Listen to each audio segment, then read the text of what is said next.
É, Hoje a gente vai, na última aula a gente começou o capítulo 9, falou sobre teoria de campos para linha de transmissão, né?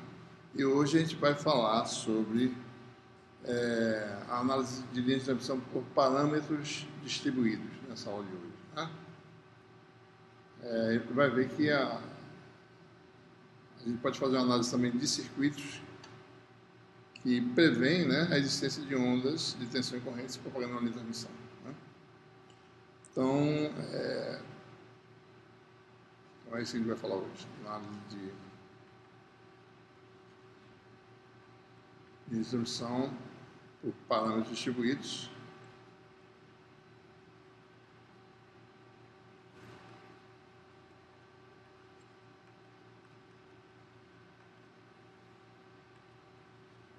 E nós vimos na última aula aqui uma linha de transmissão, por exemplo, de um sistema de 2 condutores, né?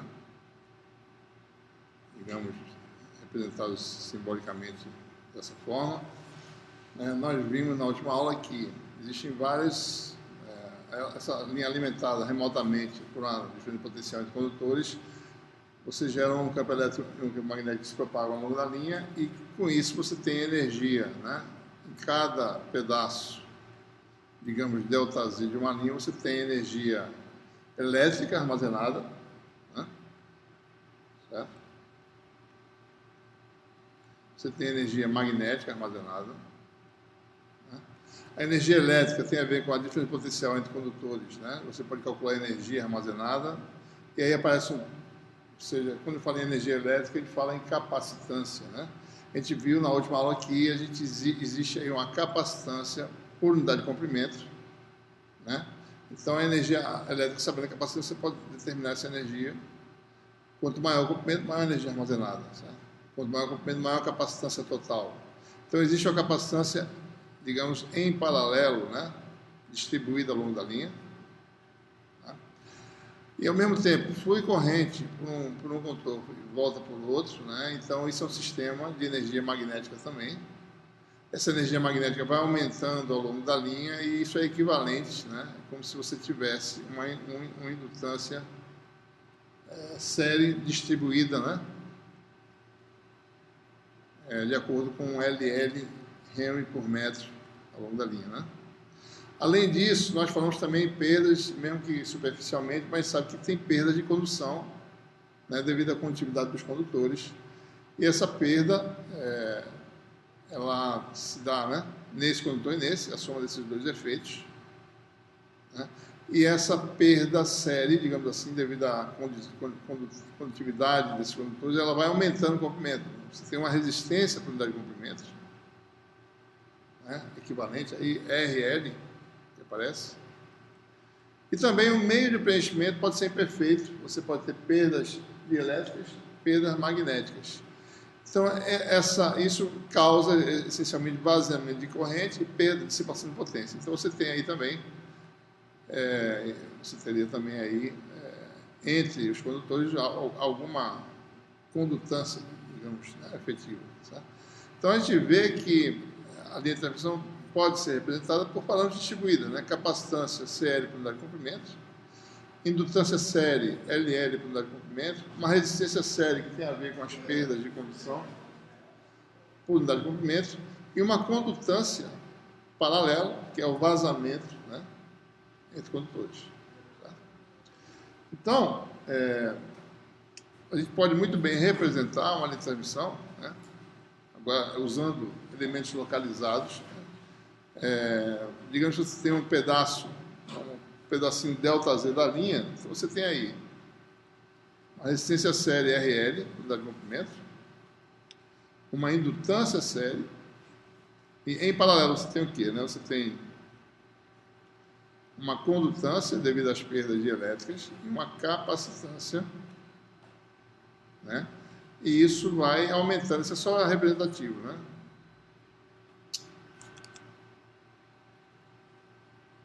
Puxa vida, deixa eu desenhar isso por aí. Vamos aqui.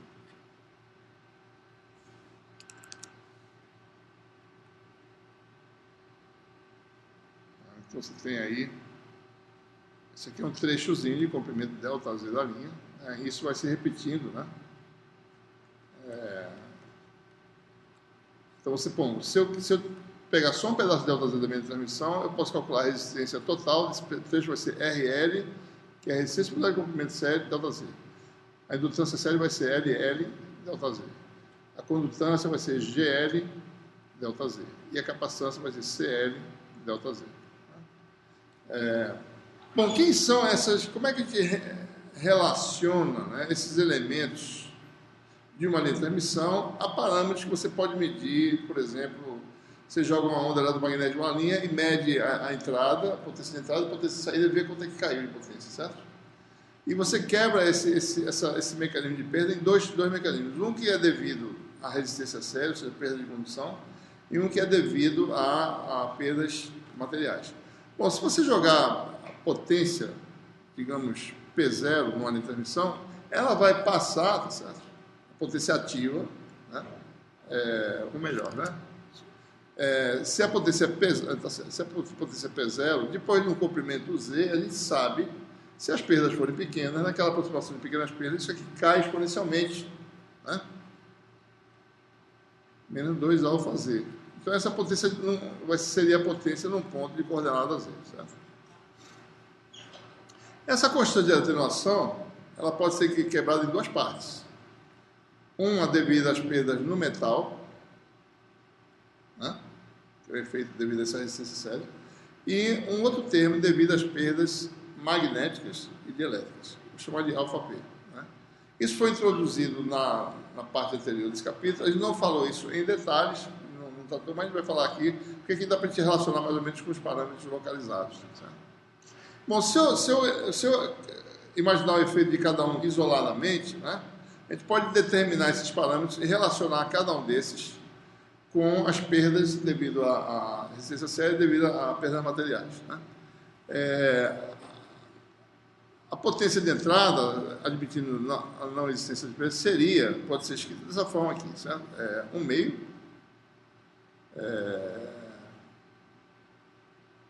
da impedância característica, admitindo o sistema sem perdas, módulo de I ao quadrado, né? Onde a tensão de entrada é V e a corrente é I. Então, usando essa expressão, a gente falou isso na aula anterior, a potência de entrada você calcula dessa forma, né? A potência cai, né, a uma taxa dPdZ, né? Menos 2 alfa P, né? Se eu fizer dPdZ, né, menos 2 alfa vezes a própria potência. Né? Então, eu posso calcular mais ou menos, né, dPdZ de entrada, né, calculando dessa forma, menos 2 alfa a potência de entrada. Isso só quer dizer que a potência cai, né? Ora, se eu quiser calcular, bom, se fosse só apenas perdas de condução,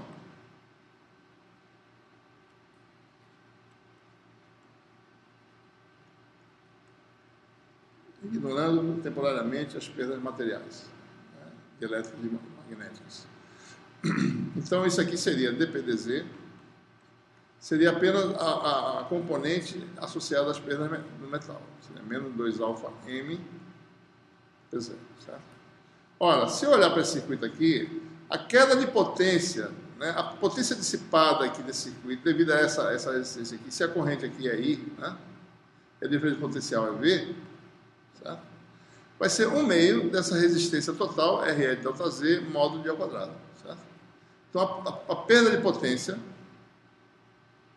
ΔP, a perda positiva de potência vai ser 1/2 RL módulo de I ao quadrado. RL vezes o comprimento ΔZ, porque isso é a resistência distribuída, certo? Então, ΔP, ΔZ é 1/2 de RL módulo de I2. Né? Isso aqui é um valor positivo, isso é a perda, a potência dissipada, certo? Isso deve corresponder a menos dPdZ, né? Porque menos dPdZ é positivo. Então, isso aqui é 2 alfa M Se for só metal, P0. P0 eu acabei de falar que é, né? P0 é isso aqui, ó. Isso aqui é conhecido para uma linha de transmissão, essa característica. No regime sem perdas, né, a expressão ideal. Então, isso aqui daria 1/2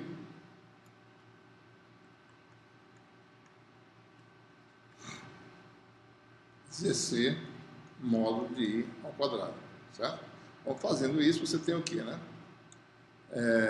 I cancela, certo? Esse 2 aqui no meio cancela. Então, nós temos uma expressão para resistência séria. Se eu medir a constante de atenuação, 2EC alfa M. Por exemplo, suponha que eu saiba que numa linha de transmissão as perdas são predominantemente devido aos condutores, certo? Devido à condutividade finita. Bom, então você tem o quê, né? A resistência séria pode ser obtida, a resistência de comprimento caracterizada, medindo essa atenuação. Como é que você faz isso? Joga a potência numa linha de transmissão, certo?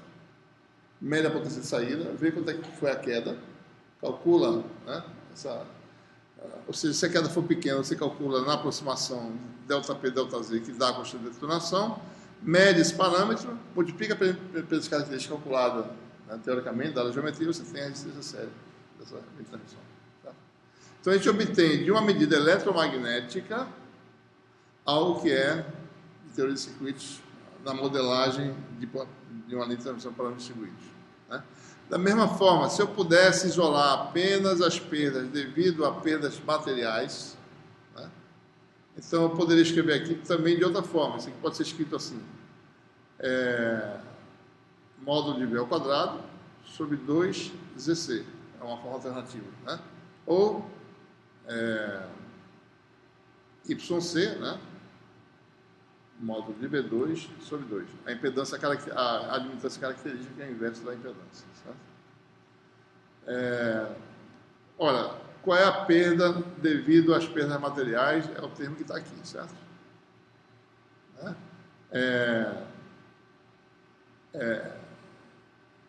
V2 sobre essa resistência, né? Sobre a resistência, ou seja, isso vezes módulo V ao quadrado. Então, a perda ΔP, devido à parte material, é o quê? GL, ΔZ, módulo de V ao quadrado sobre 2. Certo? Daí você tem ΔP, ΔZ, seria GL, módulo de V ao quadrado sobre 2. Isso aqui, da mesma forma, é o quê? Menos é igual a 2α, constante de atenuação associada às perdas, chamada de αP, as perdas materiais, né, vezes a potência de entrada. Você assumindo agora que só isso está participando, certo? Então eu vou chegar a uma expressão parecida. Joga essa expressão da potência de entrada que está aqui, o V2 cancela, né? Então você vai ter GL módulo de V ao quadrado sobre 2 igual a 2αP P0, que está aqui, YC sobre 2 módulo de V ao quadrado. Aí, de novo, cancela aqui. Então, você tem, então, aquilo que a gente teria. Quem é a condutância para a unidade de comprimento? Se eu conseguir medir a atenuação devido apenas às perdas materiais e a admitância característica, que é o inverso das perdas características no regime sem perdas, né? Então, você tem esse outro parâmetro. Então, observe, né? Mais uma vez, medindo, né? Posso pegar uma linha, eu posso fazer o seguinte: pego o mesmo material, para a mesma linha de transmissão, pego um condutor praticamente perfeito, de prata, sei lá, imerso a constante de atenuação. Então, quem vai dominar vai ser as perdas materiais. Certo? Então, vou medir praticamente a atenuação devido a esse termo aqui. Então, com isso, eu tenho uma caracterização do GL. Tá bom? Existem outras formas de fazer isso, né? Então, essa seria uma delas. Né? Uma linha ideal, um condutor praticamente perda desprezível, certo? Você tem perda só material, assim. Tem como caracterizar esse parâmetro. Então, mais uma vez, sabendo medir isso, ou seja, a queda de potência, eu tenho a constante de atenuação, eu meço um parâmetro de circuito equivalente, certo? Que é a condutância com unidade de comprimento. Né? Então, bom, então, como é que funciona a nossa... Deixa eu colocar essa figurinha para lá, certo? Tá um pouco grande, talvez, fazer um pouco menor. Deixa eu pegar uma nova figura aqui. Bom, então vamos admitir que você tem, eu estou no ponto de coordenada Z, eu tenho aqui a resistência, a minha linha é constituída de parâmetro distribuído, né? Dessa forma aqui, tá certo?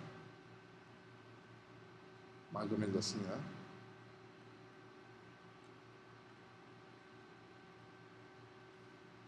E aí isso aqui vai aumentando, né? Então eu tenho vários microcircuitos desse aqui, tá certo? E assim por diante, né?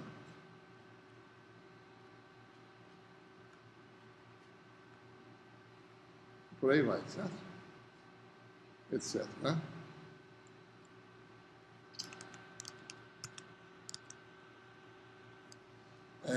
Digamos que você está aqui no ponto de coordenada,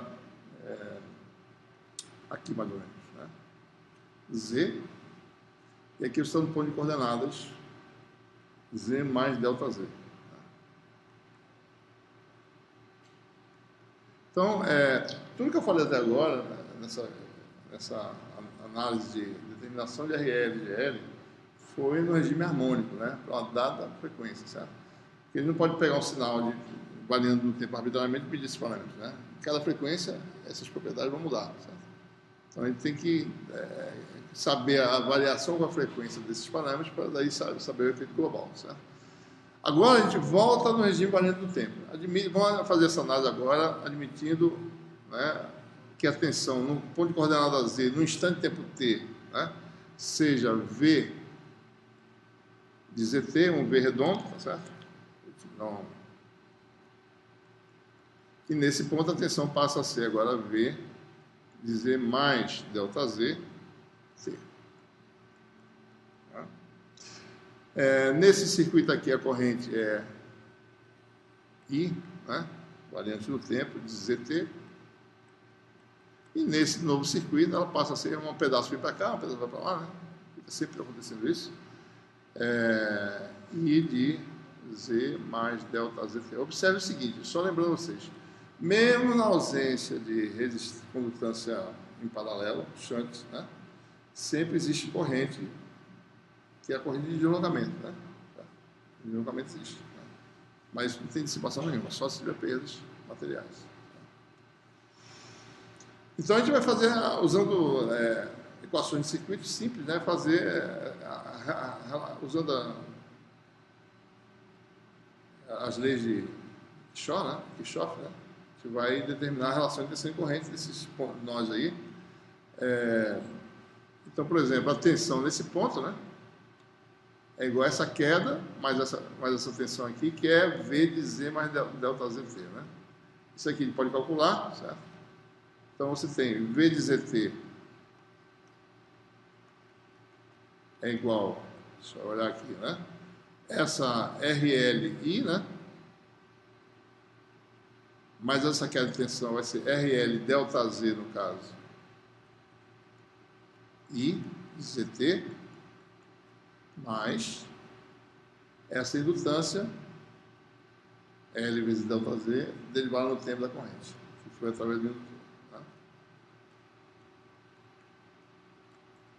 E é uma derivada parcial porque I é a função de duas variáveis, né?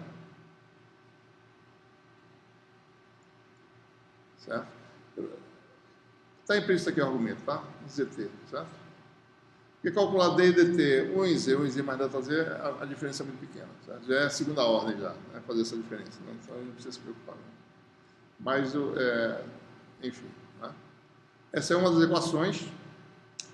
E uma outra equação é essa da corrente. A corrente é igual a essa corrente que flui para cá, né?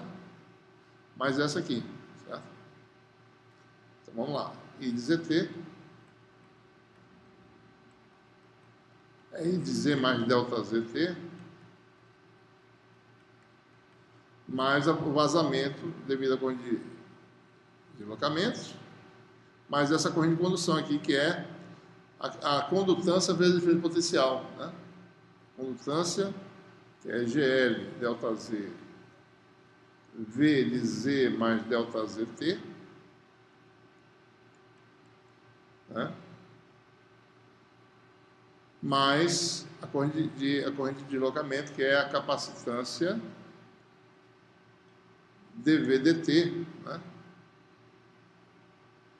E esse DVDT pode ser tanto aqui ou em Z, que não faz muita diferença também. Então,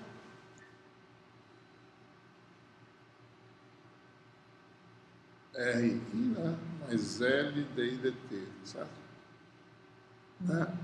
Está faltando um termo aqui. V de ZT, faltou, isso, né? Mais essa queda que eu esqueci, né? Mais V, faltou um termo. Z mais delta ZT, certo? E daí eu posso agora subtrair isto disto e dividir por ΔZ, fazer o limite tender a zero, você tem uma derivada em relação à coordenada espacial. dV dz parcial vai ficar menos, né? V de Z menos V de Z mais ΔZ dá menos a derivada. Todo mundo tem ΔZ aqui, né? Esse aqui tem ΔZ, esse aqui também. Certo? Vai ficar uma equação menos dV dz igual a RL I, né? Eu vou até tirar os argumentos, certo? Mais LL DI dt. Lembrando que todas são funções de duas variáveis. Aqui também, né? Essa diferença dividido por ΔZ, que é comum a todos os termos, vai dar menos DI dz igual a GL V calculado aonde? Em Z mais ΔZ ou em Z? Tanto faz, certo? Isso em primeira ordem faz uma diferença muito pequena aqui. A gente está vendo a correção proporcional a V tanto em Z como ΔZ, é muito próximo, certo? A diferença é muito pequena, a modificação, né? Então, GL vezes V mais CL dV dt.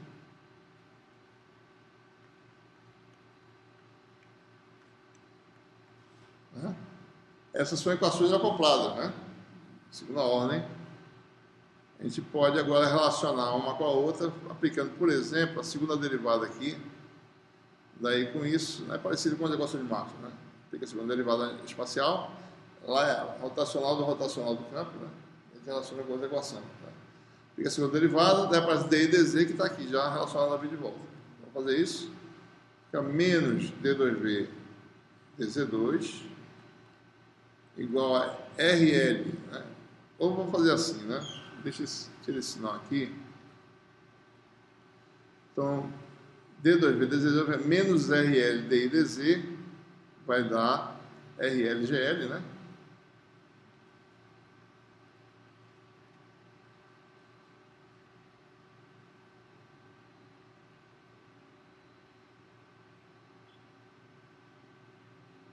Tá certo, né? Eu estava preocupado que dimensionalmente está certo, né? R e G têm dimensões inversas, mas cada um tem dimensão de 1 sobre metro. Quer dizer, vai ficar 1 sobre metro ao quadrado, que é a dimensão disso aqui. Tá? É porque a gente tem que lembrar sempre que isso é distribuído, né? Então, deu esse termo aqui, certo? Mais a derivada em relação a Z disso aqui, né? Mais RL CL DDZ de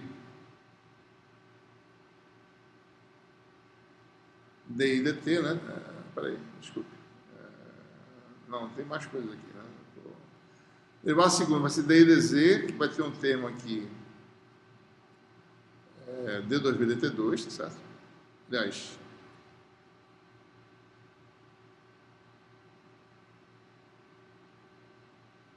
não, tá certo.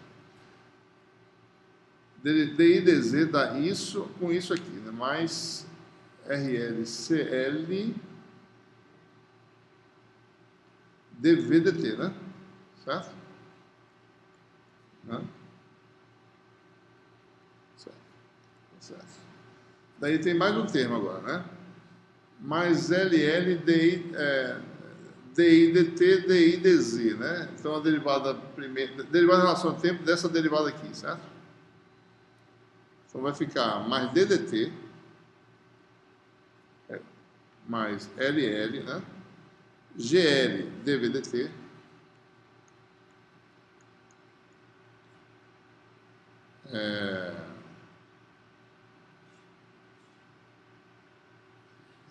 peraí. Está muito grande esse negócio, deixa eu diminuir um pouquinho para poder ver. Vamos ver aqui, calma.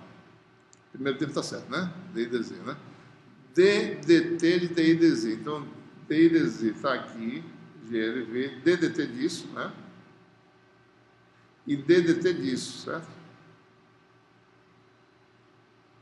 É isso? Mais CL, D2B, DT2, né? Mais LL, CL, D2B, DT2, certo? Aí está certo, né? É exatamente isso. Então você tem aqui, derivada segunda, D2V, DZ2. Esse termo aqui tem dimensão de inverso velocidade ao quadrado, tá? Passa para lá negativo, vai ficar menos 1 sobre um termo V2, né? V2, V maiúsculo, DT2.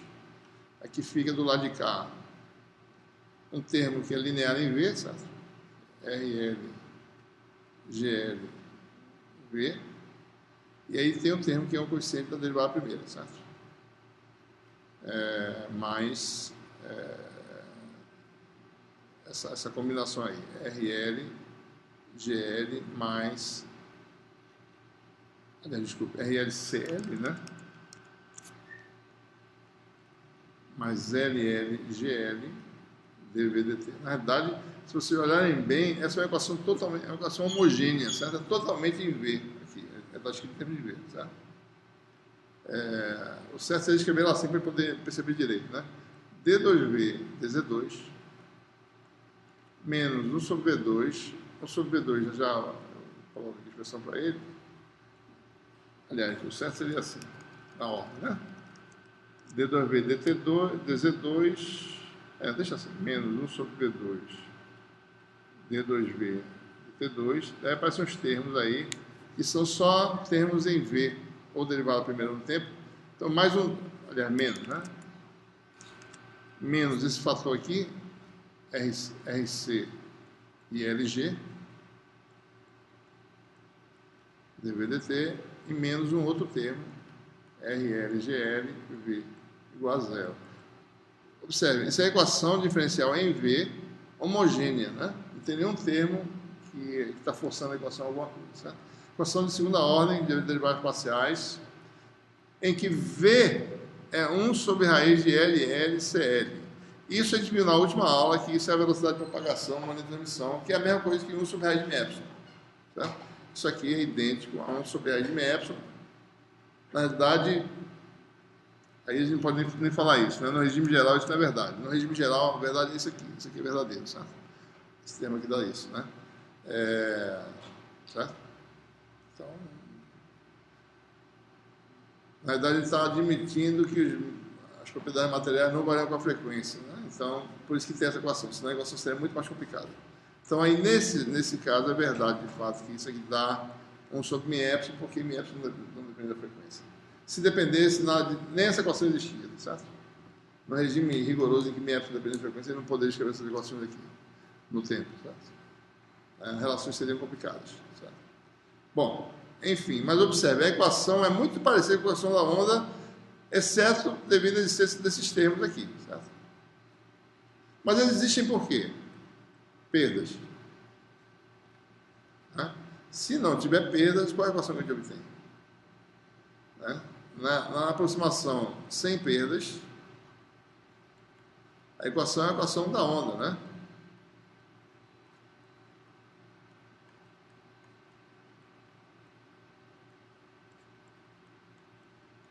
Essa é a equação que a gente obtém.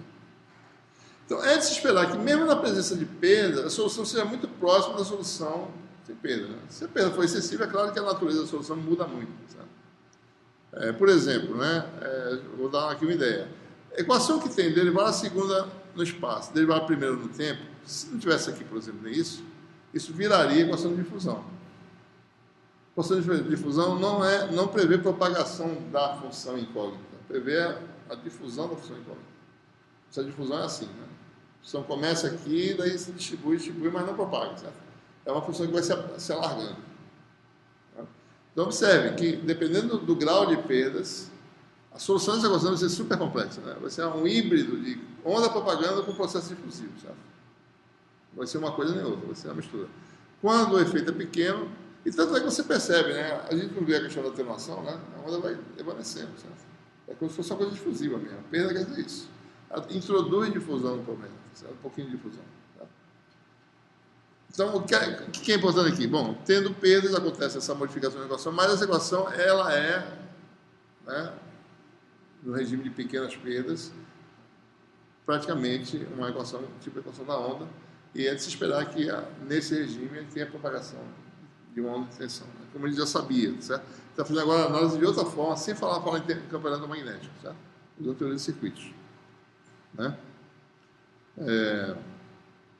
Se eu for fazer uma equação também para a corrente I, eu vou chegar a uma equação muito próxima dessa, né? Então a gente chega nessas equações aqui, vou colocar só para D2 e DZ2, equações semelhantes, da mesma forma que a gente chegou no caso das equações de Maxwell, uma equação da onda para E e uma semelhante para H, né?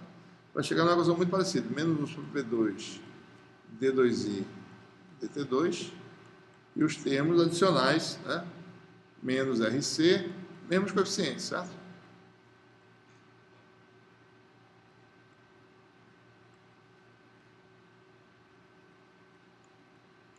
E o termo que é na própria função I, menos RG,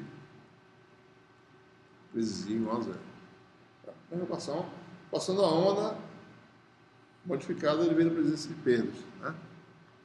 Tudo bem, essa é a solução geral. Vamos agora passar para o nosso regime, que a gente pode realmente ter extrair alguma informação, que é o regime harmônico, né?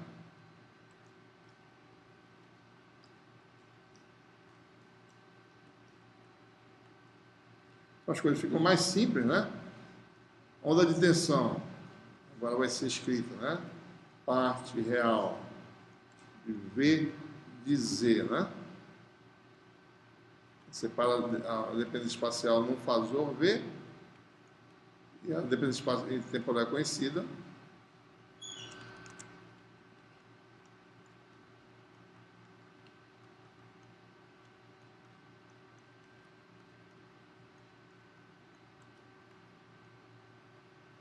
Então, na prática, o que vai acontecer nas nossas equações? Onde tiver DDT,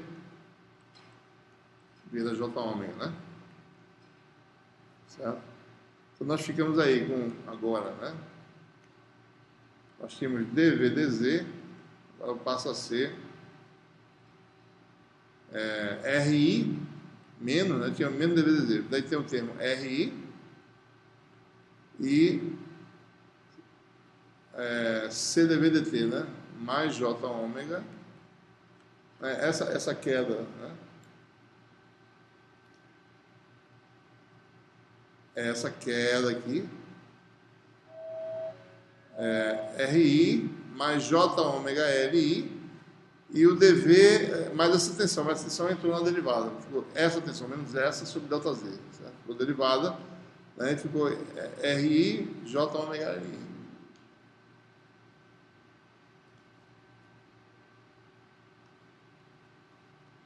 E aqui tem um sinal, né? Menos, né? Menos DV de isso. Da mesma forma, a segunda equação fica DI/DZ. DI/DZ é a corrente que DI/DZ é a corrente que vaza em paralelo, certo? Delta I é a queda de corrente, né? Então isso aqui vai ser menos GL mais J ômega CL V, tá? Essa corrente que é perdida naquele elemento. Delta I, isso quer dizer, a queda de corrente, aliás, é negativa, né? Cai a corrente, então delta I é negativo. Delta I é delta Z vezes essa quantidade que passa em paralelo. E aí você tem a equação simples, se eu fizer agora a derivada segunda aqui, aparece a derivada primeira, né? Que está aqui, né? Fica mais fácil. Fica com D2V, DZ2,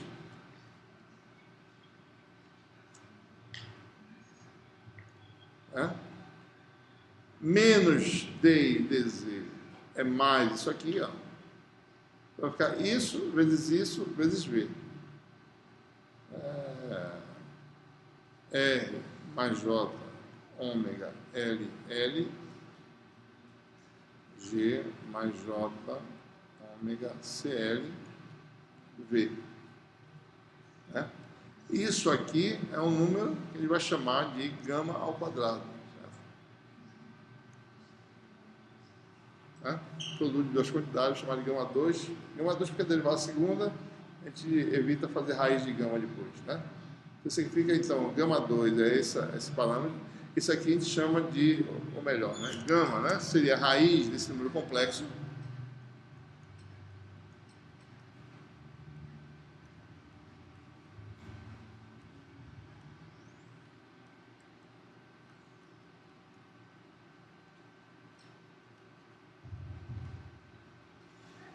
A raiz tem uma forma de extraí-la, tá certo? Corretamente, né? A gente vai ver já já. Isso aqui vai ficar D2V, DZ2, menos gama 2V. É como se fosse a equação de Helmholtz em uma dimensão para ver. Só que lá é mais, né? Certo? Aqui está sendo mais geral, certo? Por exemplo, se não tivesse RL nem GL, isso aqui dá menos ao quadrado. Menos 1, raiz de menos 1 dá... aliás, gama 2 daria um número negativo, e aqui seria mais, daria a equação de Helmholtz. Porque a de Helmholtz é mais aqui. Né? Só que a equação de Helmholtz em três dimensões. Tá? Esse é o análogo lá. Né? Mesma coisa para I, D2I, DZ2, menos gama 2I igual a zero. Tá? Então, esse gama é chamada constante de propagação. É uma definição mais geral ainda do que a gente falou até agora.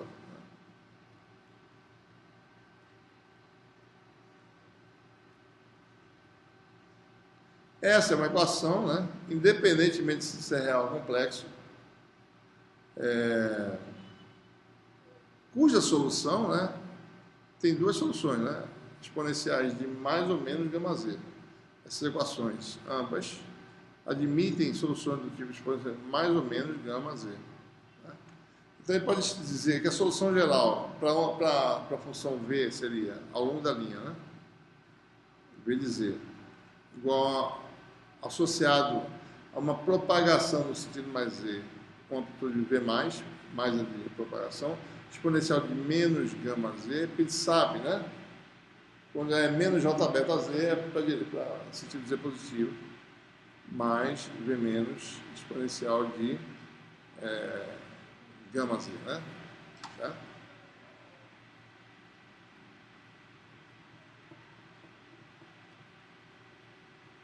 Obtida essa solução, né?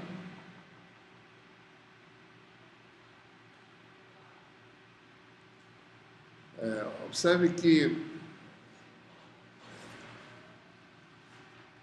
por exemplo, uma linha infinitamente longa, se você jogar uma onda de tensão na entrada, ela vai embora, não volta, né? Então só teria esse termo aqui. Mas nós sabemos que se você tem uma carga lá longe, nós sabemos que a gente acabou de vir no capítulo 8, se você tem uma onda que incide numa interface, vai ter uma reflexão. Tá? E uma das expressões que vai ser reflexão que a gente determinou é a diferença sobre soma de impedâncias. Né? Então, se você tem a impedância terminando lá embaixo, ela é diferente da característica, como a gente vai ver já já, então um pedaço volta pela interrupção. Daí você tem essa segunda solução aqui voltando, certo? Vamos ver o significado disso. Gama é um número complexo, pode ser escrito como parte real alfa, parte imaginária beta. Isso aqui é o que a gente chama de constante de atenuação. Né? A gente já comentou agora há pouco. Já falou isso antes, capítulo 7, né? Nesse capítulo. Isso aqui vai chamar agora direito, né, de constante de fase. Tem a ver com a fase da onda, certo? De onda, etc. Então, se eu escrevo assim, como é que fica? Só para a gente ter uma ideia, né? Para entender bem isso aqui. V mais exponencial de menos alfa z, ou seja, se a onda se propaga para a direita e tem perdas, ela decai e não aumenta, certo? E oscila no espaço com a constante de fase, que é o fator de escala na frente da senoide. Né? Diz quão rápido é isso aqui, tá? essa variação espacial. Então, a parte que se propaga para a direita decai, né, ao longo da medida que z aumenta. Né? e oscila no espaço. A parte que volta, ela decai para a esquerda, porque isso aqui agora vai dar a exponencial de mais alfa z, certo? Tá? E exponencial de j beta z. Isso aqui é uma onda que se propaga para a esquerda, por causa desse fator, e cai à medida que z diminui. Certo? A onda que vem de lá, ela vai decaindo. Tá? Ok? Tá claro aí, né? Essa questão, né? Muito bem. Bom, quem é a corrente? Bom, a corrente você pode lembrar, né? A equação é dV dz menos RL mais J ômega LL I. Então daqui eu determino a corrente sabendo a tensão. Então voltando à expressão original para ver que é essa aqui, dV dz vai ser menos gama V mais gama V menos exponenciais, né?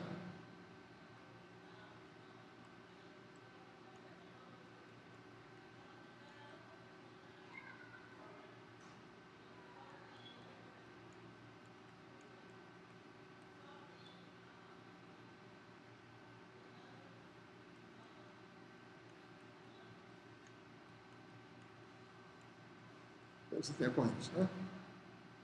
Mudando o sinal vai dar gama em evidência sobre R mais J ômega L. Aí fica aí uma diferença ao invés de soma, né? V mais menos V menos. Certo? Bom, que parâmetro é esse aqui na frente, né? Ora, o inverso disso, ou seja, isto sobre isto, tem que ser tensão sobre, para dar corrente tem que ser impedância, né? Então isso aí seria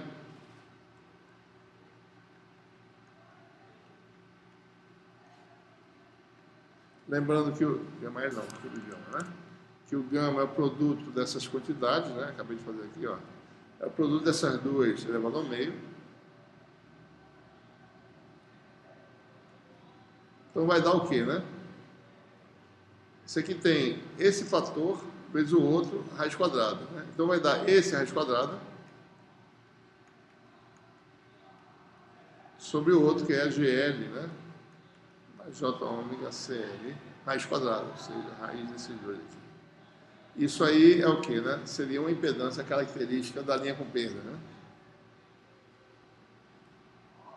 Se a linha tem perdas, ela teria uma impedância característica que não é real, mas complexa.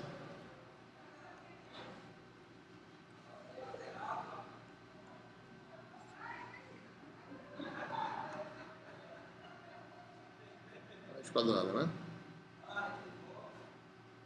No regime sem perdas, o que acontece? RL igual a zero, GL igual a zero, a característica vai dar raiz de L sobre C, que foi determinado na última aula também, né? Uma outra propriedade que a gente derivou na aula anterior.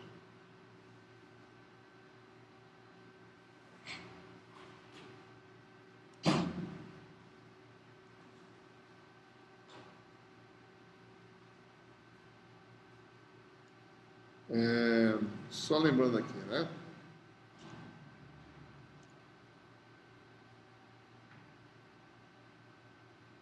Se a gente esquecer um pouquinho as perdas, né? Certo? Vamos esquecer um pouquinho as perdas, vou dizer só para a gente lembrar aqui, né? Então, o gama, vamos voltar para cá, né? Gama 2 R mais J ômega L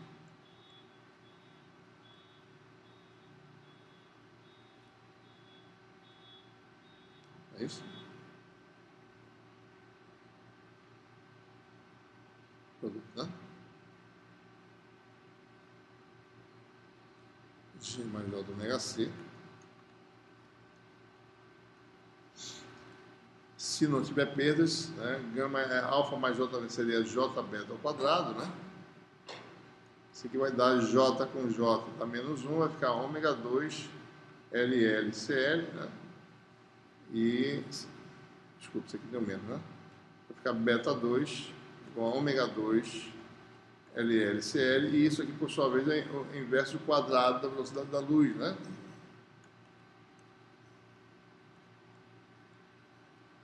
beta é igual a ômega sobre V, que é a relação que a gente já sabia, né, da teoria eletromagnética. Né?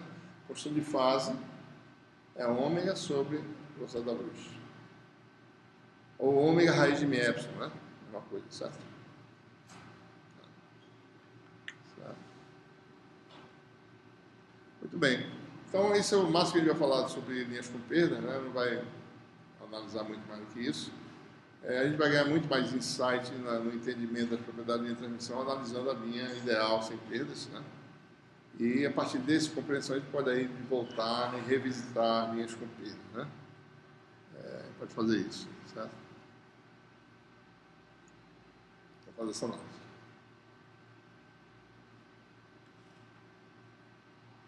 Então vamos fazer essa análise aí, análise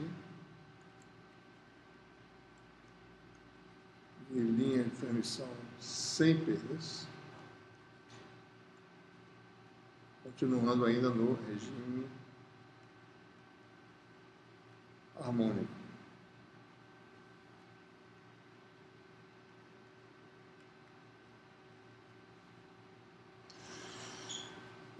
Então voltando, né? Fazendo RL igual a zero, GL igual a zero, a gente obtém então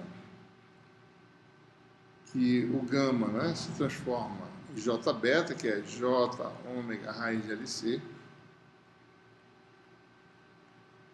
Né, esse aqui é o nosso beta.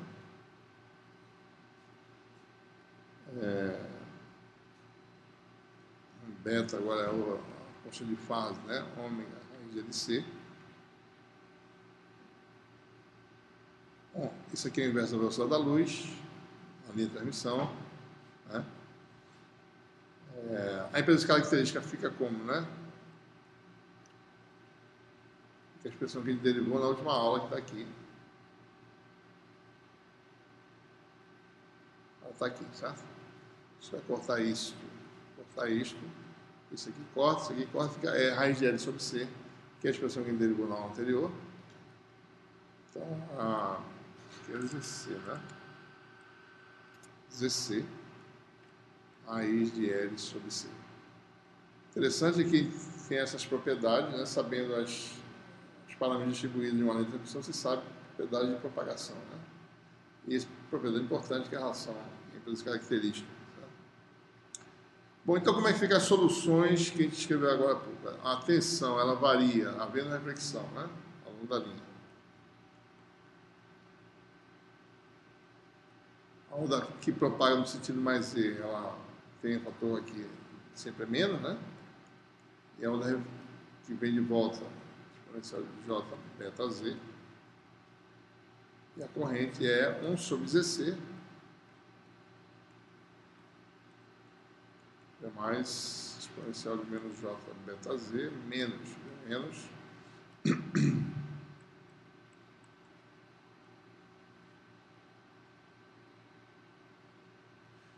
Bom, então, veja, se você tem uma linha de transmissão, né? Essa linha de transmissão nunca termina, vai embora para sempre, né? Nunca, se você alimenta aqui e joga uma onda V+, né?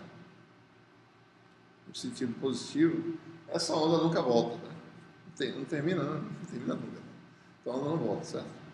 Então, nesse regime, tá certo? Em que você tem uma linha infinita, você tem V- igual a zero. Então a solução desse problema seria simplesmente a tensão varia como uma onda viajante que vai para sempre embora, tá certo?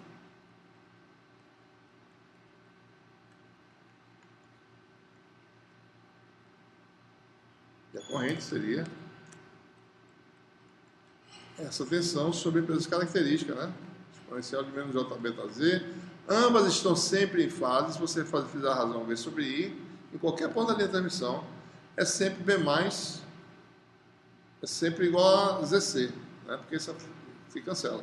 Então, se isso aqui é um número complexo, esse aqui é um número complexo com a mesma fase. Então, essa razão é sempre real, igual a ZC. Isso é característica, certo? Mas o fato é que a gente usa a linha de transmissão para alimentar a carga, né? Então, na realidade, a gente vai ter aí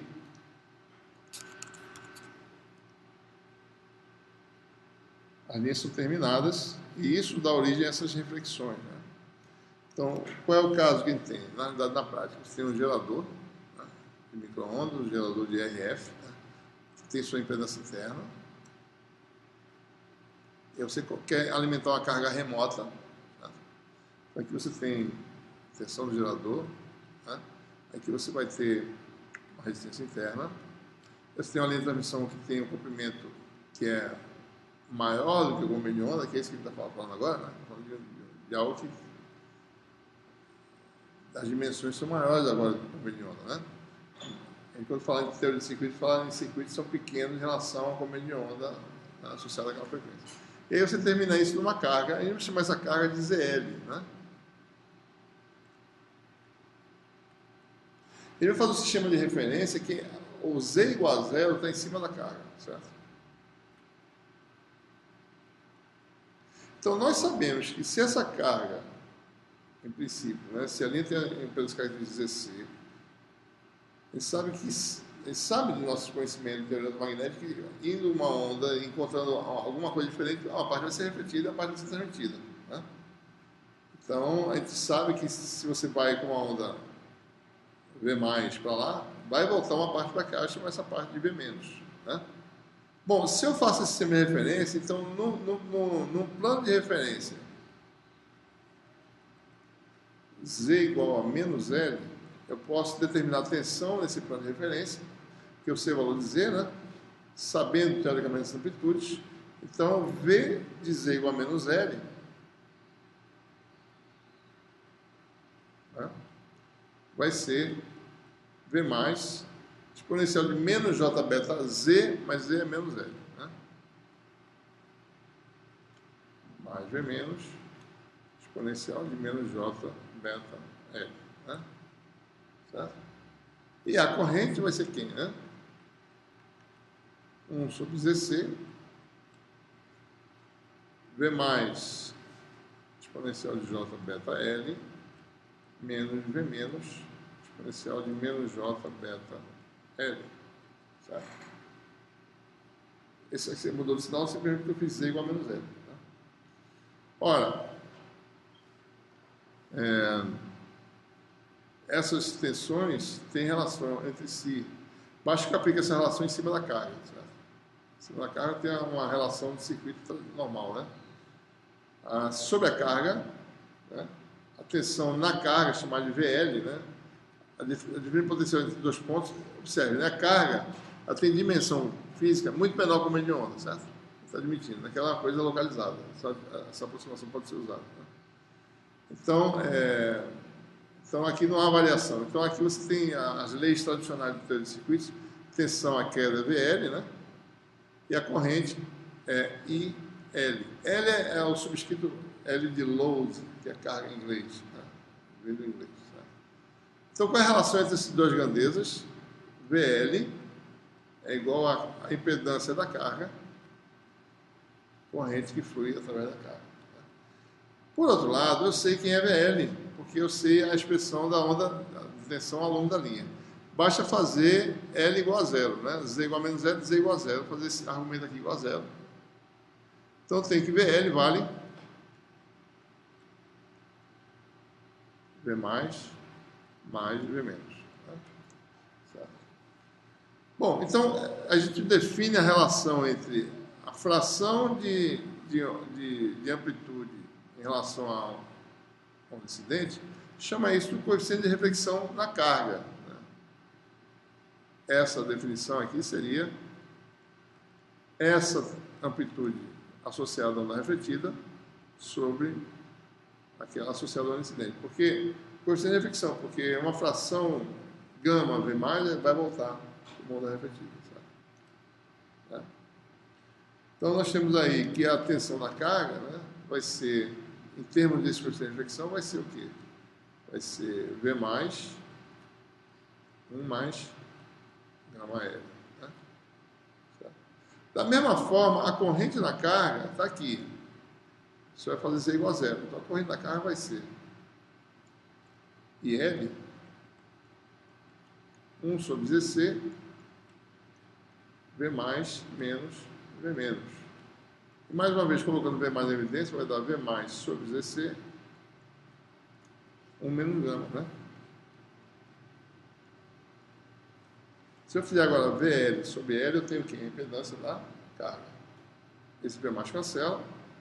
Você tem uma relação aí, a primeira relação interessante, né? Que ZL, né? Igual a ZC, vai ficar esse número sobre esse.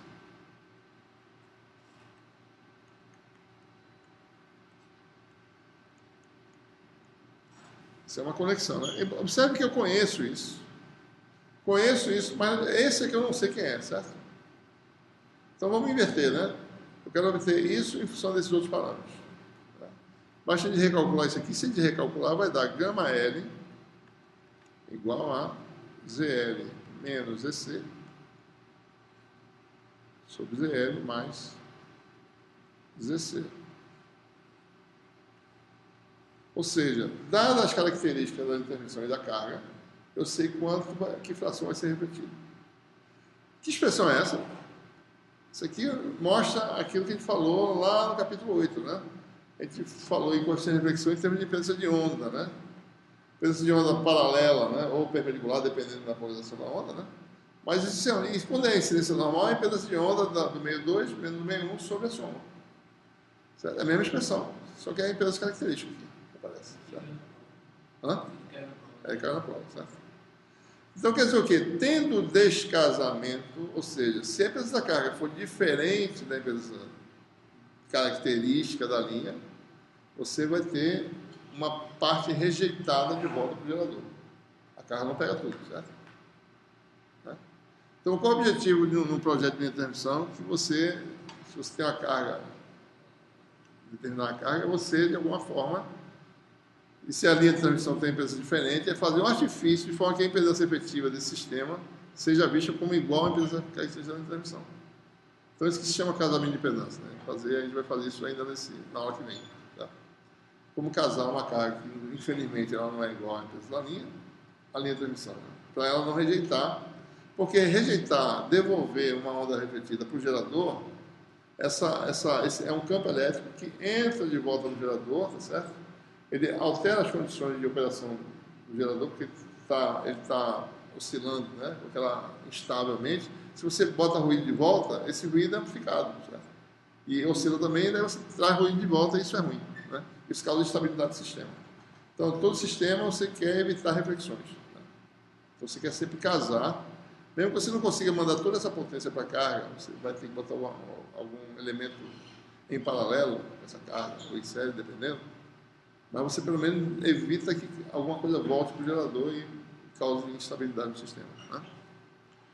Então, essa é a ideia. Certo? Então, essa é a expressão que a gente está derivando aqui, usando, né, esse teoria de circuitos, que já foi antecipada lá usando teoria eletromagnética, né? Reflexão da interface. Então, as coisas são todas, fazem parte do mesmo princípio, né? Em outras palavras. Certo? Bom, outro conceito interessante é o de impedância de entrada. A impedância vista daqui, né? Que a gente chama de Z de entrada, Z in, impulso, né? Impedância vista nesse plano de referência, Z igual a menos L. É a tensão nesse ponto sobre a corrente, né? Que entra aqui, certo? Tensão total sobre a corrente.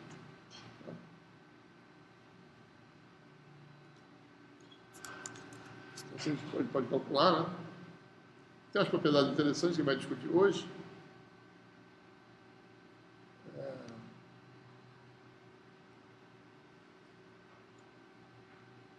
A impedância de entrada é a tensão em Z igual a menos L, né? Sobre a corrente em Z igual a menos L. Essa tensão, a gente acabou de falar, é V mais, se quiser, né? J beta L mais V menos J beta L, né? Sobre V mais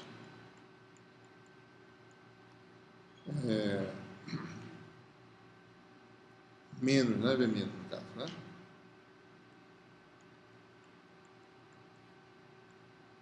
Certo? Eu posso aí escrever, botar V mais evidência, então isso aqui vai ficar como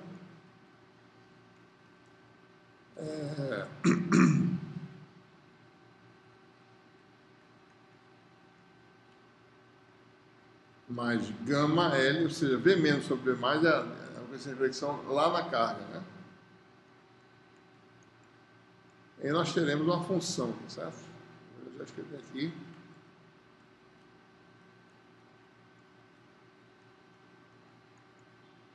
Olha, gama L é função das impedâncias ZL e ZC, né? A gente acabou de falar, né? Gama L é ZL menos ZC sobre ZL mais ZC, né? Eu jogando essa expressão aqui dentro, eu vou ter uma expressão expressando a exponencial de mais ou menos J beta L em termos de semicosseno.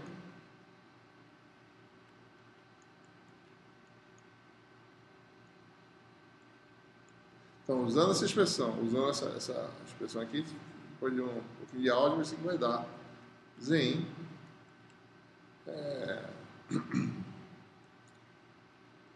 ZC ZL mais JZC tangente. Mostra de que forma essa função varia ao longo da linha de transmissão, né? O peso de entrada é variável, é uma função complexa, né? Mesmo que a carga seja real, né? Isso pode ser uma função complexa se houver descasamento, digamos assim.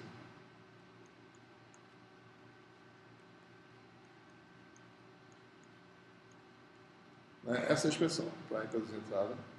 Se eu inverter isso aqui, também a gente vai falar em admitância de entrada, né? A gente vai usar a admitância, quando a gente falar em Cartesian Smith, vai ser importante usar a admitância em casamento de impedância, né? Se a gente inverter isso aqui, não é difícil verificar que isso aqui vai dar muito parecido, vai dar YC, YL mais J, da mesma coisa, só trocar as letras, tá? J, YC tangente, YC mais J, YL. Tangente. Mesma expressão.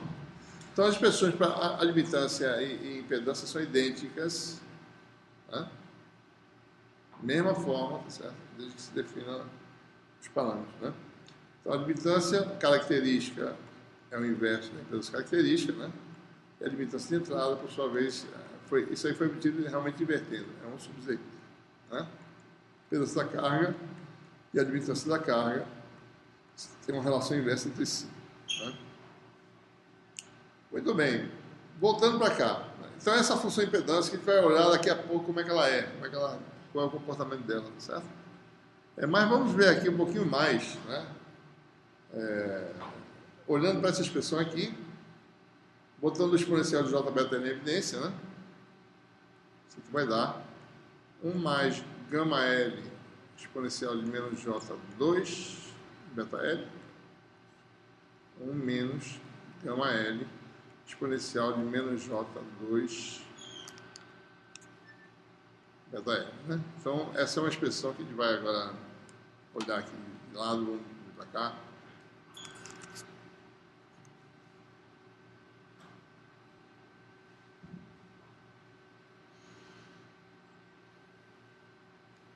O Zin é igual a ZC, 1 mais, né?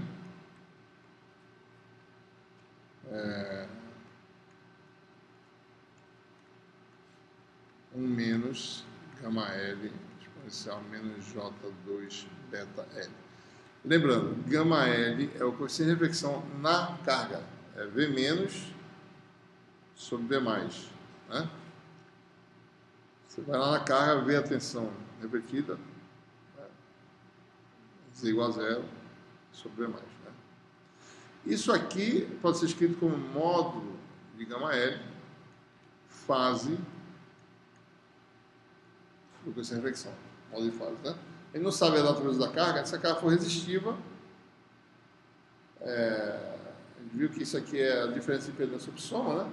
Essa característica é real. Se a carga for resistiva, isso aqui vai ser real, então a fase vai ser zero. Se não, vai ter se a impedância for complexa, a impedância de carga, então isso vai ter uma fase, né? A gente define o coeficiente de reflexão no ponto Z igual a menos L, né? Gama de Z igual a menos L, como sendo esse fator aqui, né? Certo?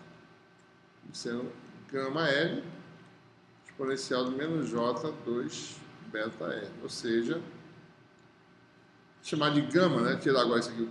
O coeficiente de reflexão na entrada em Z igual a menos L vai ser igual a isso que é módulo de gama L, exponencial de J, φL, menos 2 beta L. Certo? Então, se eu escrevo essa definição agora mais geral, coeficiente de reflexão de entrada, né? Gama. Então, como é que fica a expressão para a impedância de entrada, né? Semelhante àquela que a gente obteve, ficar 1 mais quem? Mais o gama de entrada sobre 1 menos gama de entrada, né? Muito semelhante, né? Se isso aqui for em Z igual a zero, isso aqui vai dar ZL, isso aqui é o coeficiente de reflexão do gama L, né? Que em Z igual a zero, em L igual a zero, isso aqui sai, volta a ser a expressão do gama L, né? Então, se eu fizer em Z igual a zero, isso aqui vai dar ZL, 1 mais gama L sobre menos gama L. Se não for, em qualquer ponto da transmissão, vai ser 1 mais o gama efetivamente visto naquele plano de referência, né? É como se nesse plano isso tudinho fosse equivalente a algo assim, né? Impedância Zi. Coeficiente de reflexão, gama. Então a gente tira tudo aquilo e joga fora para todo lugar essa impedância equivalente, né? Transformada nesse plano de referência. Então a gente efetivamente está transformando em impedância. Ou seja, quer dizer o que também, né? Mesma relação inversa da relação anterior. Gama vai ser quem? A impedância de entrada menos ZC sobre a soma. Mesmas relações. Tá? Então, gama é a mesma expressão em qualquer plano de referência, desde que você entenda que a impedância de carga vira a impedância de entrada, né? É a carga vista nesse ponto.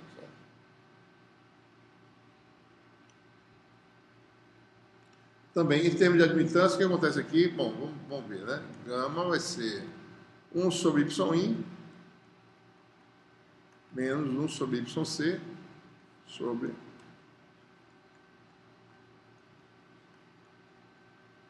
Isso aqui vai dar o quê, né? YC menos YI, YC mais YI. Vai dar menos YI menos YC, dá ao contrário, né? Sobre YI mais YC. Se você quiser usar a admitância, a gente vai precisar usar de vez em quando. Tá? Então, muito bem.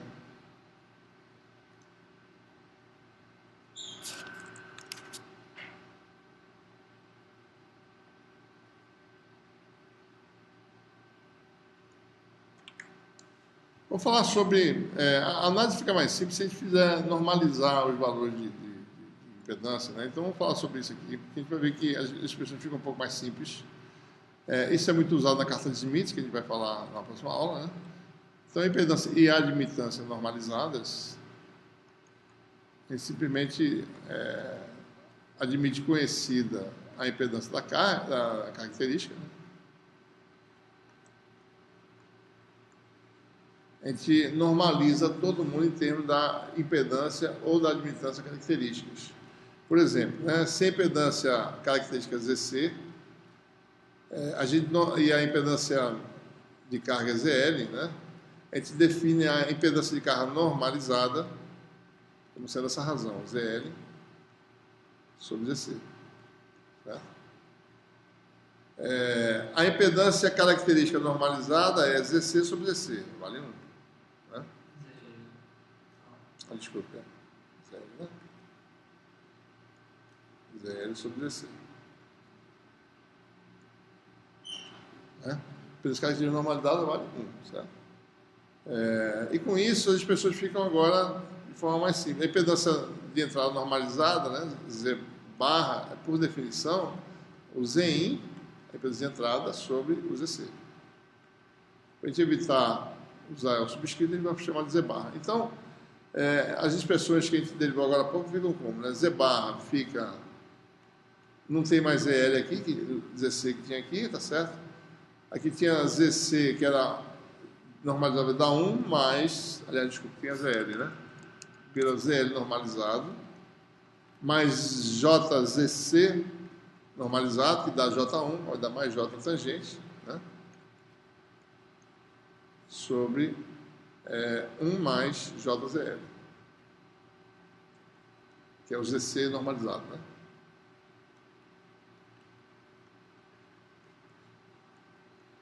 Mesma coisa para a admitância, a expressão é semelhante. A admissão normalizada da admissão vai ser YL normalizado mais J tangente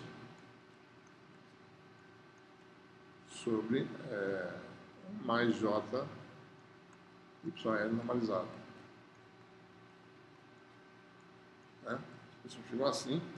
O coeficiente de reflexão é ZL menos ZC sobre ZL mais ZC, vai ficar como? O gama é a mesma coisa, ele não muda. Vai ser ZL normalizado menos ZC, que ele dá 1, né? Sobre ZL mais 1.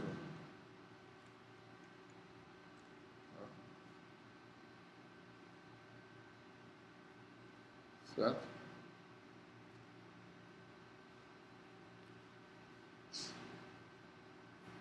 Bom, então, voltando agora, deixa eu só agora comentar sobre algumas propriedades da linha de transmissão, né? E essas propriedades é bom a gente entender bem, né?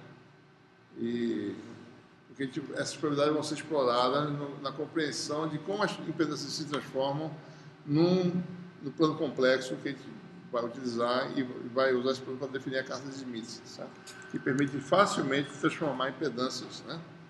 Numa linha de transmissão. Então vamos revisar, né? Coeficiente de reflexão.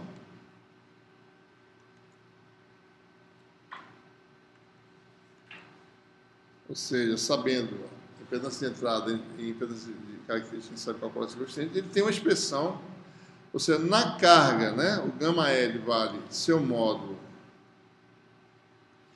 em uma fase. Lembrando, isso aqui é simplesmente V menos sobre V mais, né, a definição do coeficiente de reflexão, certo? Então, se você vai lá na carga em média, em cima da carga, você vai ter um módulo e uma fase. São dois parâmetros que são necessários, né? E daí você tem que ao longo da linha gama varia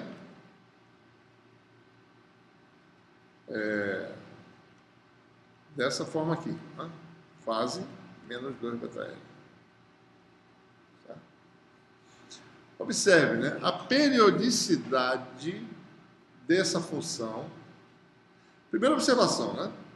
O módulo de gama ao longo da linha vale módulo de gama L. Módulo de gama L, por sua vez, vale módulo de V menos sobre V mais, certo? Né? Isso aqui vale ZL normalizado menos 1 sobre ZL normalizado mais 1. Ou seja, dada uma carga, isto é conhecido e é constante, certo?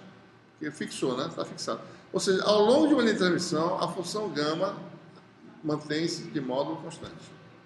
Então, se você rodar, você está no ponto da linha, você for em direção ao gerador, certo? Se você estivesse num diagrama, né, complexo em que gama tem a parte real imaginária, você olharia parte real de gama, né? Parte imaginária de gama. Então, se você está numa linha de transmissão, certo? Num ponto qualquer, tem módulo e fase, né? Se você vai em direção ao gerador, esse aqui vai rodar numa circunferência de raio constante, certo? Então, uma linha de transmissão é representada por uma circunferência, né, de raio constante, que é o raio é o módulo de reflexão. Certo? Então, essa propriedade é fundamental, né? Essa reflexão se mantém constante numa linha sem perdas. Né? Está sempre módulo constante. Né? Sabe disso. Certo? Bom, como é que varia? Então, essa outra coisa, tá? Esqueci de falar, eu estava falando disso, acabei esquecendo. A periodicidade dessa função, ela se repete, né, toda vez que isso aqui, né, for um múltiplo de π, né? Então, 2 beta L, toda vez que você tiver isso aqui um MP, desculpa, 2 MP, né? Múltiplo de 2π, você vai repetir, né? Do lado, certo? Então, isso quer dizer que beta é 2π sobre lambda, né? Vamos colocar aqui, né? 2 vezes 2π sobre lambda, com meio de onda, vezes L igual a 2 MP, certo?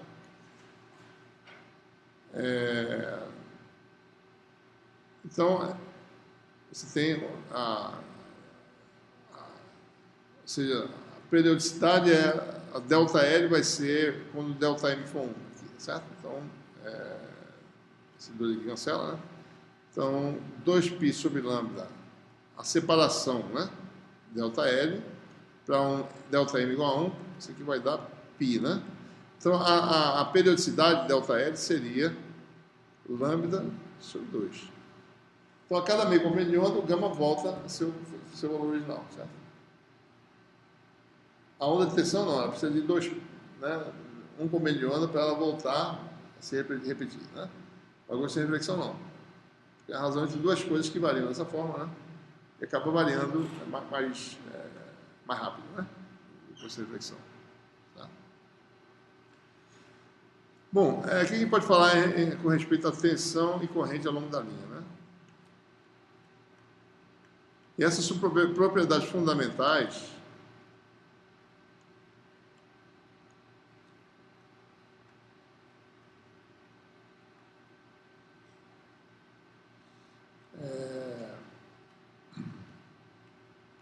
tensão é dada pela suspensão, certo? É assim, né?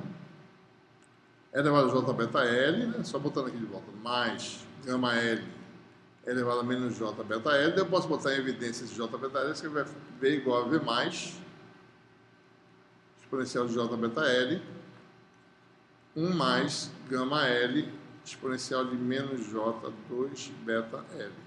Isso aqui é módulo de gama exponencial de JFL, e isso aqui como um todo é o coeficiente de reflexão. Gama, né? Então, V pode ser escrito assim, né? V mais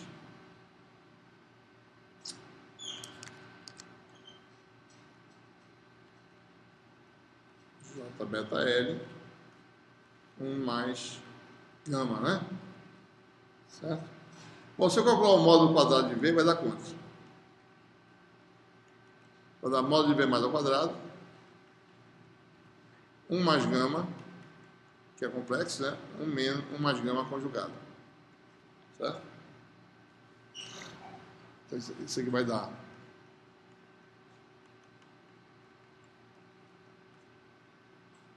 1 mais módulo ao quadrado, mais gama conjugado, ou seja, mais 2 vezes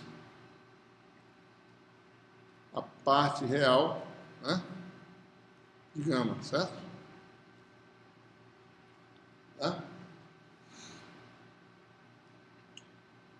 Olha, gama é módulo de gama L, exponencial de J, φ L, menos 2 beta L. Tem um errozinho aí no livro, certo? E aqui está gama L, sem ser módulo, mas é módulo, né? Lá no livro vai ter um pequeno erro, vocês observem lá. Certo? Parte real disso vai ser real de gama, módulo de gama L, cosseno disso.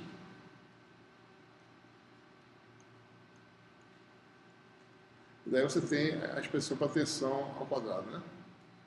Módulo de V2, módulo de V mais ao quadrado. V mais é conhecido, certo? Tá fixado, né? Isso não muda, né? V mais e V não mudam, certo? Uma vez estabelecido o gerador, a resistência do gerador, a carga de transmissão, você jogou no regime permanente, tem uma onda com amplitude V mais e uma amplitude V menos, com uma relação bem definida. Então, isso aqui vai dar 1 mais módulo de gama ao quadrado, que é constante, né? Mais 2 vezes módulo de gama L, cosseno, πL menos 2 beta L.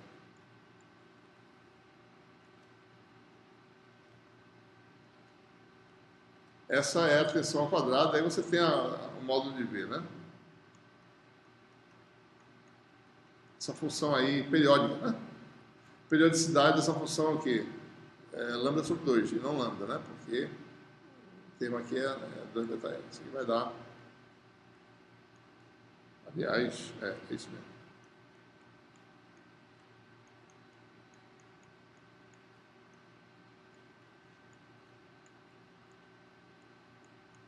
Raiz quadrada, né? Qual o valor máximo desse aqui? Quando isso aqui for 1. Valor mínimo quando isso aqui for menos 1. Certo? Então,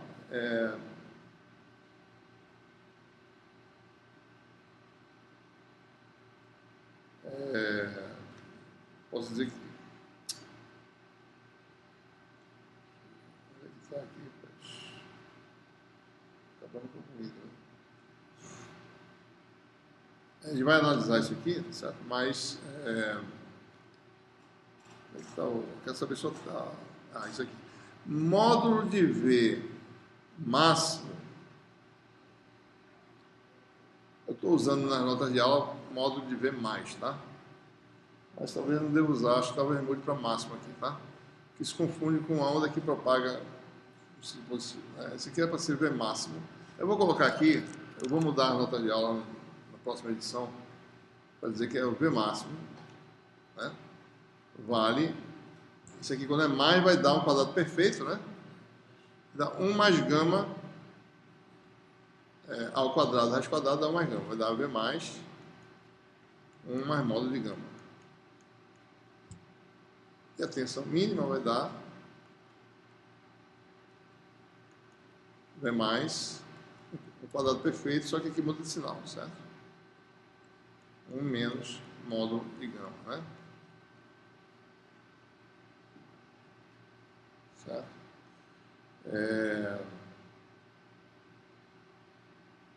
Mais uma vez, né? A periodicidade é a periodicidade dessa função aqui, né?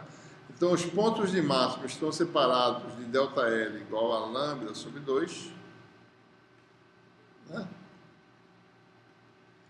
E os pontos de mínimo estão separados de ΔL igual a lambda sobre 2. Né? Ok?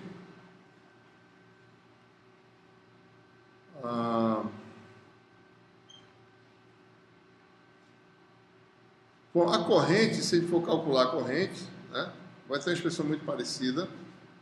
Tá? A corrente é oposta à tensão. Ela vai ter uma expressão em que, ao invés de ser mais aqui, vai ser menos. Quando tem um máximo de tensão, né, ocorre um mínimo de corrente e vice-versa.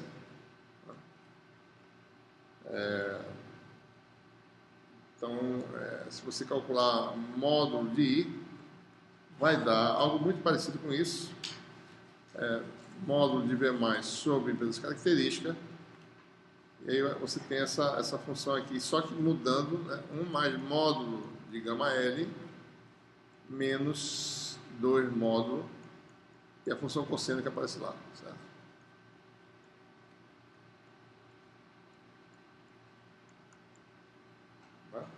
Então, nos pontos aqui, isso aqui, que essa função for 1, onde a tensão é máxima, simultaneamente a corrente é mínima, né?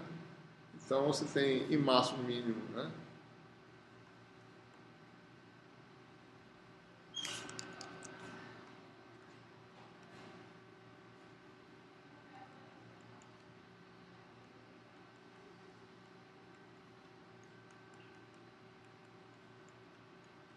E o mínimo seria menos, né? E o máximo ocorre na tensão mínima, o mínimo ocorre na tensão máxima, né? Se a gente for olhar essas ondas de tensão, eu vou mostrar aqui, sabe? Tem outra coisa importante, né? Vamos voltar para a onda de tensão aqui de novo, que aí acontece a primeira informação importante aqui. Ora, os pontos de máximo ocorrem quando isso aqui for 2 MP, né? Então vamos revisar, né? Os pontos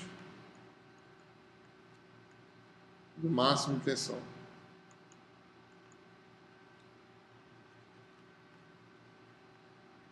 Vão ocorrendo onde, né? Onde a fase do coeficiente de fricção menos 2 ΔL for 2 MP, certo?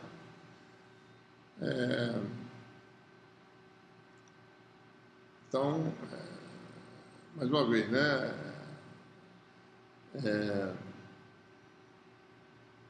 Posso botar assim, né? 2 ΔL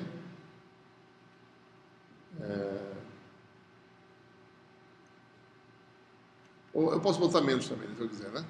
Sem problema nenhum, certo? É mais fácil, né? Daí bota em positivo aqui, certo? Esse aqui vai dar FL mais 2 MP, certo? Eu botei o sinal negativo, né? Porque tanto faz, certo?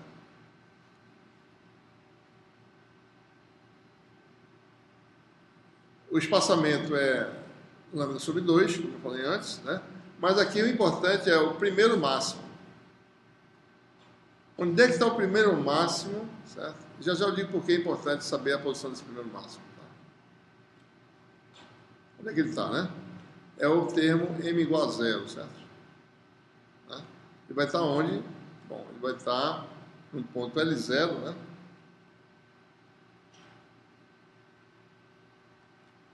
Igual a fase sobre 2 beta. Beta 2π sobre lambda, né?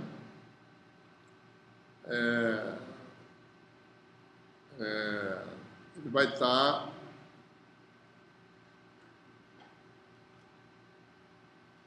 lambda sobre 4π φl, né? Essa posição dele. Suponha que eu pudesse medir essa posição, tá? Se eu soubesse sem medir nada, mas saberia, bom, o primeiro máximo de tensão está a uma certa distância L0 da carga. Daí, o que eu obteria? Se eu tenho essa informação, eu tenho então a fase com essa reflexão vale 4π, essa fração L0 sobre lambda. Essa é uma relação extremamente importante. Tá? É o seguinte, existem dispositivos que permitem você passar uma ponta de prova. Você tem aqui a sua linha de transmissão, pode ser na forma de um guia de onda, por exemplo, terminado numa carga, né, digamos, isso aqui é a carga, certo? Tem alguma coisa aqui, certo? Uma carga, você quer medir as propriedades dessa carga. Então a pessoa fabrica a linha de transmissão em que isso aqui tem uma linha cortada e você roda aqui uma ponta de prova, certo?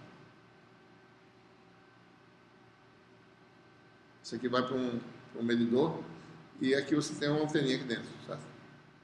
Então você roda isso aqui é graduado, né?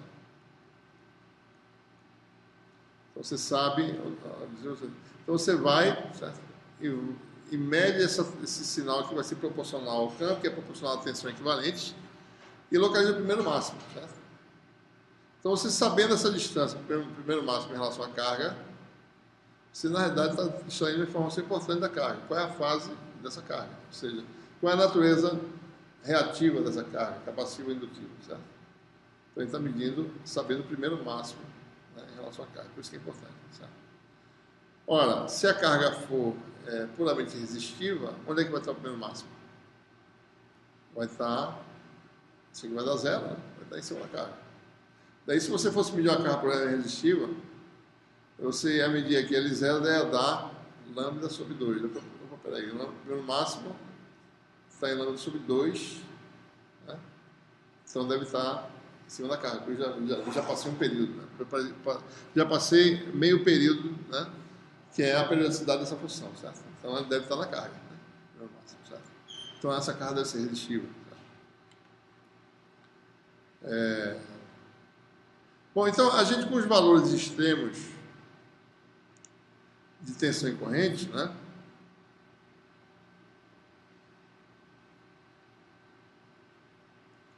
A gente tem a impedância, né? Z é V sobre I, né? Módulo de Zin,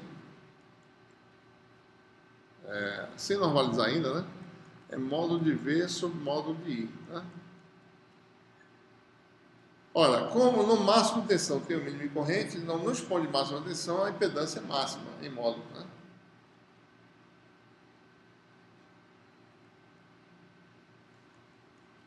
Vai a tensão máxima sobre a corrente mínima, que vale o quê? ZC,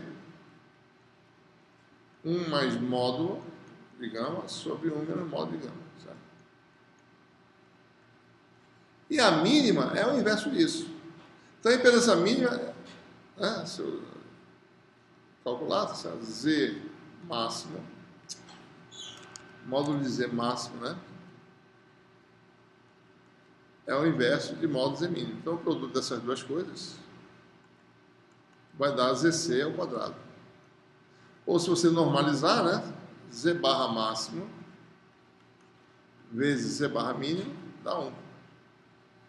Essas funções são uma inversa da outra, né? Né? Isso aqui é média geométrica dessas duas. Né? Então, observem essas ondas. Seria interessante de observar a função de impedância. Né?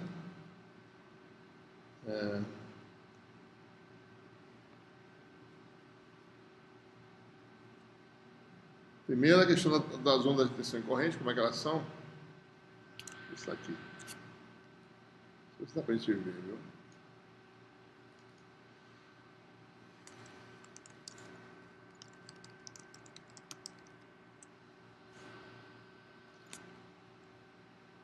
Tensão em corrente. Cadê? Voltante. Vamos ver isso aqui.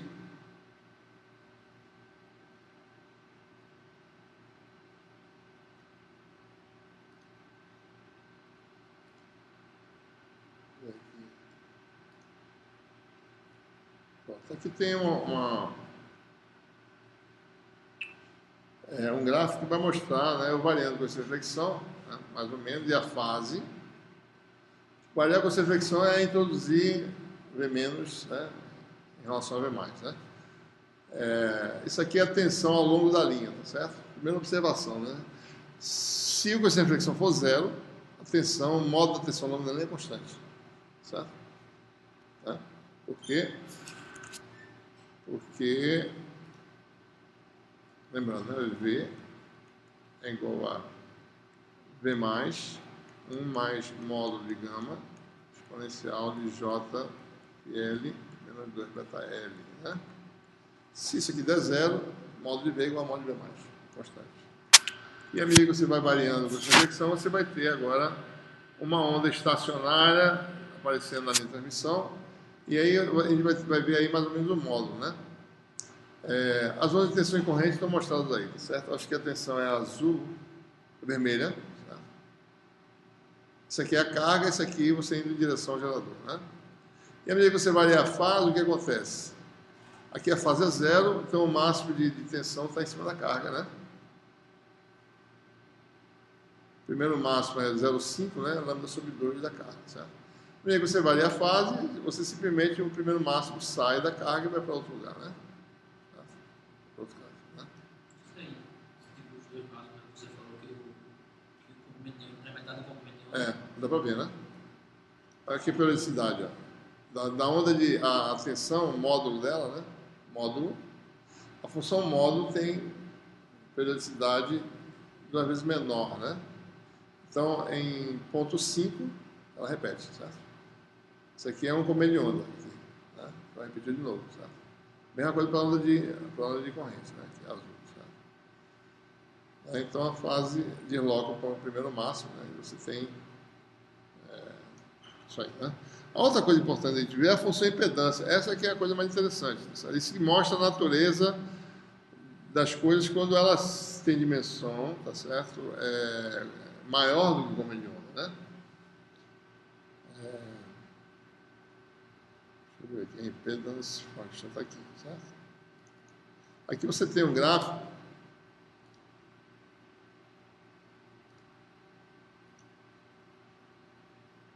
Vou tentar pegar esse bicho. Não consigo mexer esse negócio. Posso fazer isso? Não.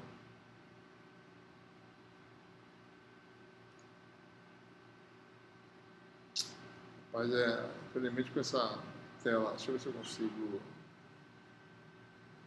Não posso fazer nada aqui, né?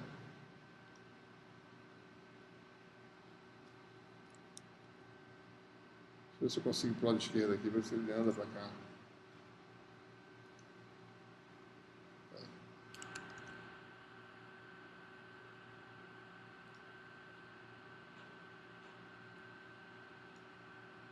Ele vai.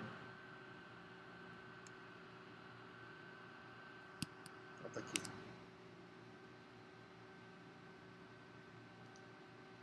Quer dizer, assim, não vou mexer lá. Aqui nós temos, a carga está aqui, né? Que está ao longo da linha. Deixa eu lembrar aqui quais são as coisas aqui. esse azul é a reatância, ou seja, a impedância de entrada está sendo vista assim, né? Z igual a R mais JX, né? Só lembrando, uma reatância positiva quer dizer uma carga indutiva, né? V igual a LD dt, né? V igual a J ômega LI. Então isso aqui tem o J positivo, então a reatância é X, né? V igual a XI. Se X for menor que zero, a natureza da carga é capacitiva, né? Certo? Então, muito bem. Então, nós temos aqui a função impedância e suas partes imaginárias. Tem tanto, aqui tem um módulo como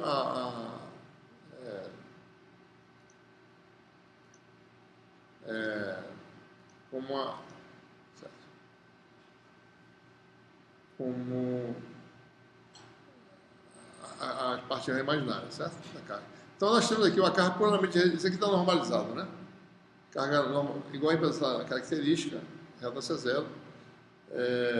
Isso aqui é a reatância, que é zero, certo? E aqui você tem duas linhas aqui, uma em cima da outra, não dá para ver, mas é a impedância de entrada, que é sempre igual a 1, certo?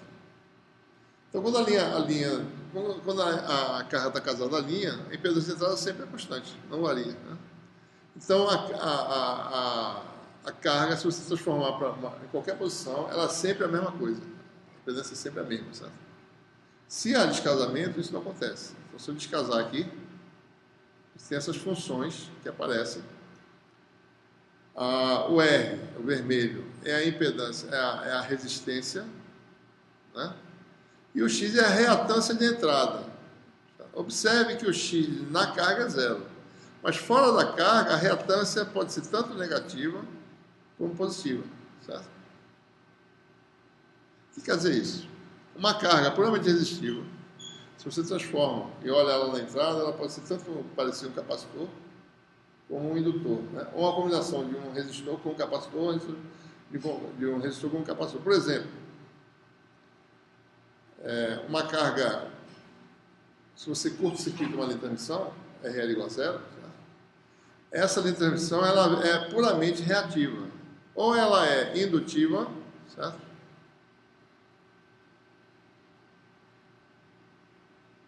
Que é o azul, que não está aparecendo. Aqui é o azul, certo? Indutiva, porque ou seja, se você transforma um curto-circuito e bota a certa posição, ele pode ser um indutor, certo? Mas para cá ele vira um capacitor. Tá? A natureza muda, tá certo? Então aqui, isso aqui fica uma impedância infinita aqui, certo? Mais reativa, e ela vai para menos infinito, vira capacitiva e muda, tá certo? Então a cada lambda sobre 4, isso aqui muda para zero, né? Certo? Isso é a coisa mais interessante, né? As coisas não têm mais essa natureza capacitiva ou indutiva. Pode ser um resistor pode virar um capacitor a uma certa distância ou um indutor a outra distância. Um circuito aberto, né? Uma impedância muito grande, né? Outra aqui muito grande, certo? Então isso aqui pode ser praticamente circuito aberto, né? Impedância muito alta. Isso aqui é o oposto, né? Também pode ser só um capacitor ou só um indutor, né? Você variando aqui, certo? Bom, agora voltando ao caso normal, certo? Isso aqui é uma impedância que é puramente resistiva, certo? Com certo valor. Esse azul aqui, aliás, o preto, né, que vocês estão vendo aqui, é a função módulo, tá certo? Função módulo. Eu não sei porque ele está fazendo isso aqui, certo? O vermelho é a resistência, a parte real, digamos assim, certo? É a parte real da impedância de entrada. Então, essa parte real ela pode ser zero, de repente ir para infinito, né? Você pode transformar aquilo num circuito aberto, ou virar um curto-circuito e assim por diante. Então, as coisas mudam de comportamento, tanto de comportamento capacivo, numa coisa cujas dimensões são grandes em relação ao mediano, né? Isso não acontece no nosso circuito localizado, né? Finalmente aí, só para a gente concluir essa aula de hoje, né? A gente tem aí um outro parâmetro importante, eu posso fechar, né? Que é medida em laboratório, certo? Com essa linha fendida que a gente acabou de falar, né? A gente mede, né? Você corre com aquela ponta de prova e você mede o máximo sinal e o mínimo, né? E sem calibrar o sistema, se você medir a razão dessas duas quantidades, mesmo sem saber o valor absoluto, você tem um parâmetro extremamente importante, que é a chamada razão de onda estacionária, né? Onda estacionária, porque a onda de tensão vira uma onda estacionária quando a casa não está casada, né? Então você tem lá aquela onda estacionária e você pode medir com a linha fendida, né? Você pode varrer a sua ponta de prova e ir medindo os máximos e mínimos, pega o valor máximo, pega o valor mínimo e faz a razão dos dois, né? Então esse a gente chama em português o ROI, né? E em inglês isso aqui é chamado SWR, certo? Standing Wave Ratio, né? Estacionária, né? Onda, razão de onda estacionária, razão de onda estacionária, certo? Então o que é a razão de onda estacionária que a gente vai chamar de SWR, né? É o valor de módulo de V máximo sobre módulo de V mínimo, né? O que a gente acabou de mostrar? O V máximo é 1 mais módulo de gama L, certo? E o V mínimo é 1 menos módulo de gama L, certo? Se eu inverter essa equação, eu tenho, então, suponho que eu meça isso, né? Porque eu meço essa razão, né? Então, eu meço isso no laboratório. Então, no fundo, eu estou medindo quem? Um módulo de gama L.